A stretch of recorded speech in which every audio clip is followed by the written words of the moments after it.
Olá, meu amigo, minha amiga, bem-vindos ao nosso portal, o Portal do José. E hoje nós vamos fazer algumas revelações muito importantes, sobretudo para o seu amigo, sua amiga, seu parente próximo, que se julga um ultradireitista, uma pessoa de direita e bolsonarista, porque nós vamos explicar para essas pessoas que elas, de um modo muito mais profundo, elas são socialistas, só que elas ainda não se tocaram disso. Se você chegou agora, se inscreva no nosso portal, veja o nosso vídeo até o final, porque vamos ter imagens muito polêmicas aqui no nosso programa de hoje para sua reflexão, né? Se você gostar, dê o joia e por aí vai.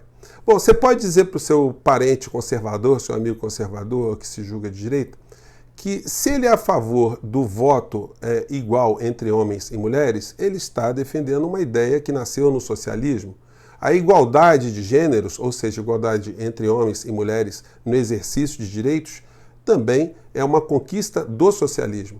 Se você concorda com uma educação universal para todas as crianças e jovens, essa é uma ideia do socialismo. Se você concorda que a saúde também deva ser universal para todas as pessoas de uma nação, para que ninguém morra à míngua, ou que as pessoas não fiquem sem vacinação ou sem nenhum tipo de cuidado, atenção médica, você defende ideias socialistas. Eu poderia enumerar outras tantas, como, por exemplo, a limitação na jornada de trabalho para que ninguém exerça um trabalho escravo, o descanso remunerado pelo menos uma vez por semana ou aos finais de semana.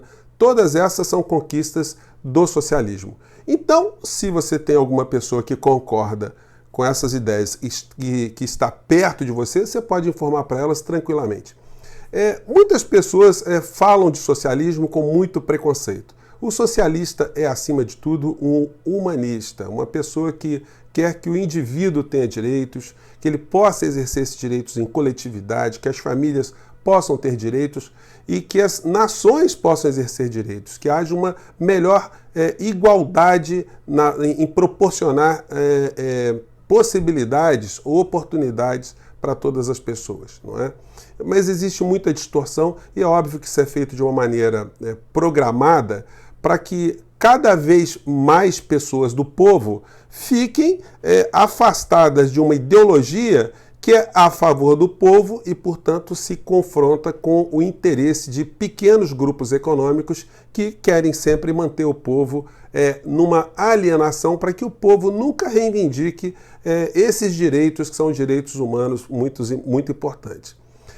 Dando aula, alguns alunos chegavam para mim e começaram a levantar algumas questões nos últimos tempos, já de uma forma mais arrogante, de uma forma mais incisiva e diria até de uma forma desrespeitosa. Eu comecei a detectar que algo estava acontecendo nos últimos anos.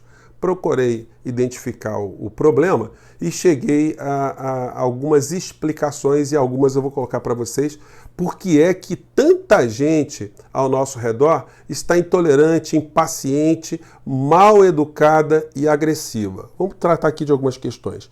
Eu peguei aqui uma palestra, se é que a gente pode dizer palestra, que foi dada pelo atual ministro da Educação e seu irmão, a família Von Traub. E eles estavam dizendo quais são os métodos, né, de lidar com conhecimento ou com embate de ideias, né? E aí existem uma gama de preconceitos em cima dessas falas, mas a gente vai analisá-las e algumas eu até me senti pessoalmente insultado. Vamos a elas aqui. A estratégia quem descobriu não fomos eu nem o meu irmão. A estratégia quem descobriu o Olavo de Carvalho, Jair Bolsonaro, o Duda, o Carluxo, o Flávio. É o seguinte... Você vê que o irmão do ministro está bem parado quando o assunto são referências intelectuais, né? Mas vamos ver como é que os inspiradores tocaram aí a família Von Traub. O comunista, ele te xinga, ele te chama de fascista. Você fala, olha, a técnica é essa, os números. Aí ele fala, seu fascista. E aí você fala, não, mas eu não sou fascista. Então você é racista. E eu sou racista, sou descendente de africano. Você é um nojento, você é um misógino. E aí você fica se defendendo. Olha, gente, dá para perceber que os irmãos Von Traub, eles não eram pessoas muito bem relacionadas, não, né? Muitas vezes uma pessoa agride a outra porque ela perde a paciência, porque muitas das vezes a pessoa é realmente uma pessoa com pouca inteligência. E quando ela tem pouca inteligência e ela ainda é arrogante, isso acaba descambando sempre para algum tipo de agressão verbal. Não significa que quando uma pessoa te ofenda ou te xingue de alguma maneira que ela necessariamente tenha que ser socialista ou comunista. Mas quando as pessoas têm uma capacidade cognitiva muito baixa, a interpretação que se faz é essa aí do irmão do ministro, né? Isso, será que é contagioso? Vamos seguir aqui. Opa! Então, quando um comunista ou socialista, o socialista, ele é a AIDS, o comunista é a doença oportunista. Então, quando um comunista... Aí o bicho pegou, né, gente? Eu acabei de me autoproclamar um socialista.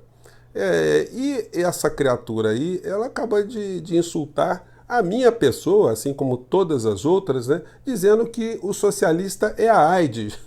E o comunista é a doença oportunista. Então vocês vejam só que tipo de comparação extremamente grotesca e sem menor sentido, né?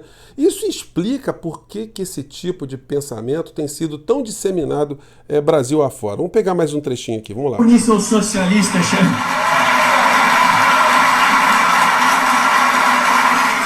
Detalhe, né? Ele foi aplaudido nessa cerimônia, né? Vamos lá. Comunista ou socialista chegar para você com o papo fronhonhon, você pega e manda ele para aquele lugar. Xinga, faça o que o professor Olavo fala. Xinga, mas sem perder a ternura. Bom, essa palestra aí, vou te falar, é para ter assim, um olhar um tanto ou quanto clínico, né?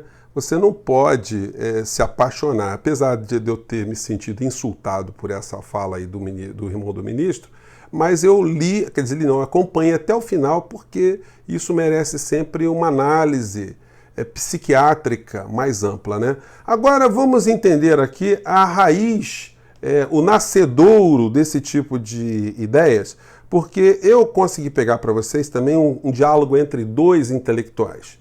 Me refiro aqui ao dono das lojas Havan, muito bem vestido, e o guru desse povo todo, e a gente vai entender por que eles têm esse comportamento um tanto quanto agressivo, e vamos pegar aqui a segunda onda de insultos, né? Vamos lá.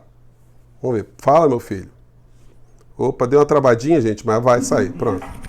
Essa gente que está mandando a educação brasileira, pô. Um bando de ladrão. Dá aí um conselho para a direita brasileira. Aqui, ó. Qual o conselho e orientação para a direita brasileira para ficar cada vez mais forte? Aprendam a... Bom, conselho para a direita brasileira, né? Vamos lá. Está aqui o conselho. Aprendam a distinguir o que é a concorrência democrática normal do que é a luta contra bandidos. Não é a mesma coisa, gente. No Brasil não existe concorrência democrática. No Brasil só existe o bolsonarismo de um lado e o banditismo organizado do outro. E aí ficou ruim, né? Porque ele está dizendo que só existe duas coisas, o bolsonarismo organizado do outro. Eu não estou nesse lado. E do outro lado ele está dizendo que existe o bandidismo organizado. Então é mais uma onda de insultos, né? E pessoas como eu e você que provavelmente está concordando com algumas ideias minhas aqui, você também está no campo do bandidismo, né? Vamos lá. Esse pessoal não tem consciência moral, isso é um bando de psicopatas, né? Ladrões, assassinos, genocidas, narcotraficantes, e a mídia que os serve, e a universidade que serve a eles. A Universidade do Brasil serve hoje para quê? É local de encontro para fazer sexo grupal em público, né? E para distribuir maconha e cocaína. É isso que é a Universidade do Brasil. É por isso que saem das universidades brasileiras, saem anualmente formadinhos 50% de analfabetos funcionais. O que é analfabeto funcional? É o sujeito que não entende o que lê. Bom, gente, eu acho que deu para você sentir, se você não conhecia os personagens aí que eu estou me referindo, eles são mentores aí de milhões e milhões de pessoas que ficam reproduzindo, né, esse tipo de pensamento, que é absolutamente destrutivo, né, gente? Isso aí não ajuda a congregar ninguém, não ajuda a nação nenhuma a ir para frente. Eu mostrei para vocês outro dia o vídeo do presidente da Argentina, Alberto Fernandes, dizendo da importância da educação e emocionadamente conclamando os professores a unir a Argentina cada vez mais em busca do conhecimento, de uma educação, para eles conseguirem uma pátria cada vez mais livre da pobreza, né, uma pátria desenvolvida. Enquanto a gente tem isso por lá, do lado de cá a gente tem avançando esse tipo de criatura que forma mentes e toca corações, né? A gente não pode entrar nesse tipo de combate insano, não. A gente tem que estudar isso de uma maneira muito profunda para poder criarmos vacinas para que o povo brasileiro consiga se livrar desse tipo de enfermidade intelectual, né? Gente, eu fico por aqui, um grande abraço, mande suas críticas e sugestões, e se o vídeo foi muito pesado, toma um antiácido aí, porque às vezes resolve. Até o próximo vídeo, tchau!